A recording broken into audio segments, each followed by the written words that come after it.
Hey guys, Brian here. So I wanted to give you an update, guys. I'm hitting the road in 3 days. 3 days I'll be on the road pursuing my dreams of living full-time in the van, living on the road, doing different work camping jobs, funding my travels by taking seasonal short-term jobs throughout the year, and hopefully continue this pattern of going from these different states with these different jobs and being able to sustain that lifestyle. So it's something I've always wanted to do for many years, and it's finally materializing. So I wanted to talk about some of the things I've done to prepare for that. In my previous videos, I've been showing some of the modifications to the van. What I've done recently is working on a portable shower setup. I've tried the solar shower bags. Those are a pain in the butt. You have to have a place to hang them really high above you, which you don't always have. They're a pain to fill. They're really low flow. The water just trickles on you. So what I've done is I've invested in this weed sprayer shower setup that I've made.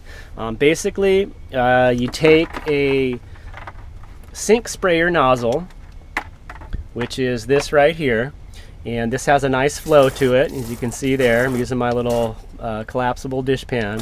And what I plan on doing with this is, it was really easy to make. You just have to buy this nozzle, the hose that comes that is made for it, and you just need a special little fitting, this little brass fitting here. It has a barbed pressure fit on one end. You just force into the weed sprayer hose a threaded end that is the right size for the sink sprayer nozzle, and it has an O-ring in there. You just thread it in there. It doesn't leak under pressure, and then that allows you to have a lot higher flow, better stream to shower with. Also, of course, would work really good for doing dishes in here or any light cleanup, washing my face or hands or stuff with this dish pan. So how I plan on using this outside is the hose is long enough to where I can have the tank on the ground, be able to extend this above my head, and still be able to rinse off, soap up, shower up, rinse off the soap. 2 gallons is plenty of water for me to do that with. As you can see, I don't have a lot of hair. I keep my hair short, so showers are really quick and efficient for me. How I plan on doing that in public though, the way I handle showers here in San Diego with the bays with their public showers is I always shower in these nylon shorts. They're like a nylon, really quick drying, thin, lightweight, elastic band short that I can put on and shower with those shorts actually on. I'm able to get completely clean and not have to be indecent in public. How I plan on using this portable weed sprayer shower is at places like my public free boondocking campsites, BLM land, Forest Service roads, places like that. Of course, I'll be kind of secluded in nature, be able to be by my van and do that. Other places like maybe city parks where they have grassy areas that I can park next to the van, be able to pull this out, of course, with my shorts on, not have to be indecent in public, and just take a quick little shower. Wet down, soap up, rinse off, and be done with it. It should take less than a few minutes. It's totally legal. I'm not going to be indecent. I have no shame doing that type of thing in public. I don't care what people think of me. Obviously, I won't be doing it in places like Walmart parking lots or right on the blacktop. Would do it in a grassy area. I use Dr. Bronner's biodegradable soap, so that's not an issue. So yeah, that's how I plan on doing it, guys. Up until it's too cold to be outside doing that, I may have to resort to like truck stop showers when I'm on the road. At my work camping jobs that I have currently lined up, they provide hot showers, so I'll be good there. So that's that. Let's take a look at a couple other things I've invested in. Okay, if you've watched any of my previous videos and seen me cooking, you know that I use this Coleman Power Pack single burner stove. Works out really good. Of course, it uses a little disposable 1-pound green propane bottles. Those can get a little expensive, and then you have to deal with recycling them when they're empty. So what I went ahead and did is invested in a 1-gallon propane tank. I keep that stored in my little 5-gallon bucket stool that I have. I showed in a couple videos ago. Inside there, I'm able to fit this bulk tank that is just 1 gallon. It's 4 pounds, so it's equivalent to 4 of those little green bottles.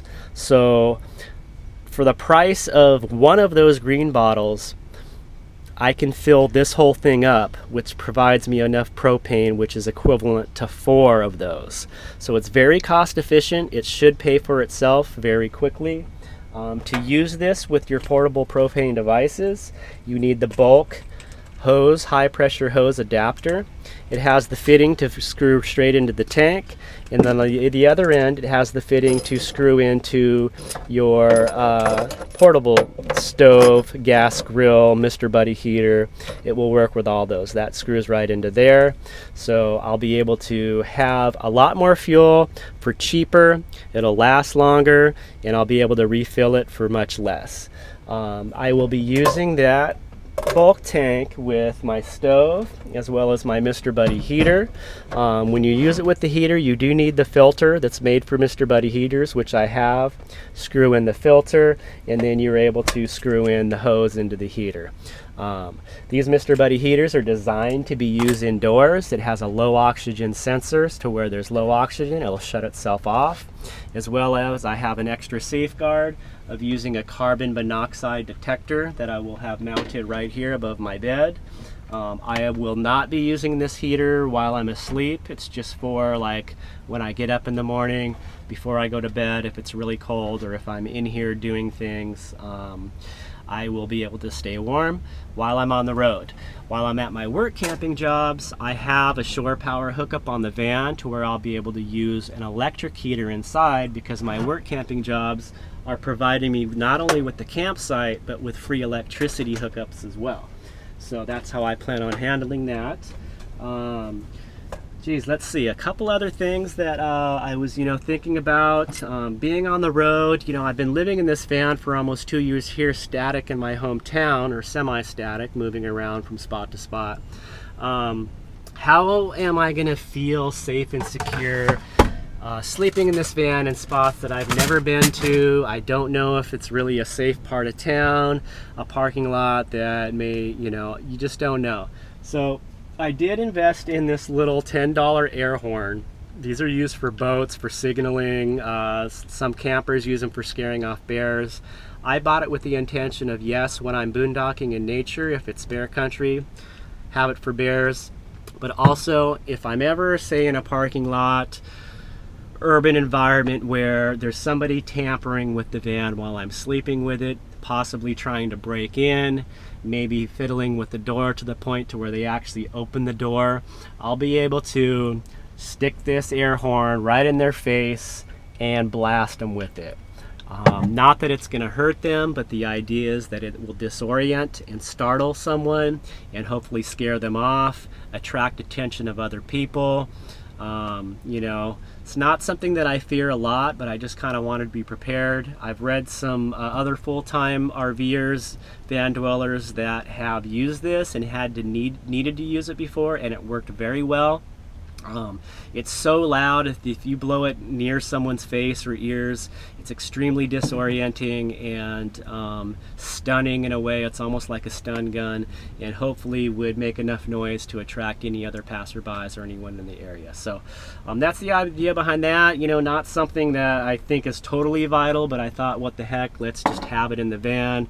I'll always have it next to my bed when I go to sleep, and that's the idea behind that. Geez, what else can I talk about here, guys? Like I said, I'm just counting down a few days here. I'm hanging out at the bay today to just kind of make this video. I'm going to do some grilling, so I'll show you what I cook up here in a little bit.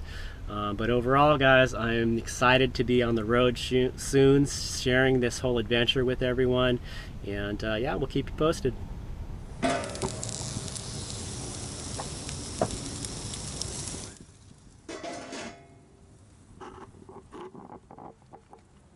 Okay, this is what we're working with, guys. I got my pork chops seasoned and grilled up there off the grill. I wrapped my corn in foil and cooked it, and so I unwrapped it there. It's looking real good. Inside here is my mushroom and onion. So I'm going to go ahead and open that up and put the mushroom and onion on top of the pork. So those mushrooms and onions cooked and steamed really nicely in that foil packet. There's even some juices in there, so I'm going to pour that right over the pork chop. Oh, everything is cooked perfectly. You can see the pork chop is cooked nicely. And got those seasoned mushrooms and onions on there. They cooked up perfect. So I'm gonna go ahead and enjoy this, guys. It's tasting delicious so far. Let this corn cool down. Gosh, once again, it is a blazing hot day here in San Diego. Just toughing it out here in the heat. Gonna go take a cold shower over at the public showers and cool down a little bit after dinner. And just wait for that sun to go down. All right, guys, I'll be checking in with you guys soon. Hope everyone's good out there, and we'll see you soon. Peace.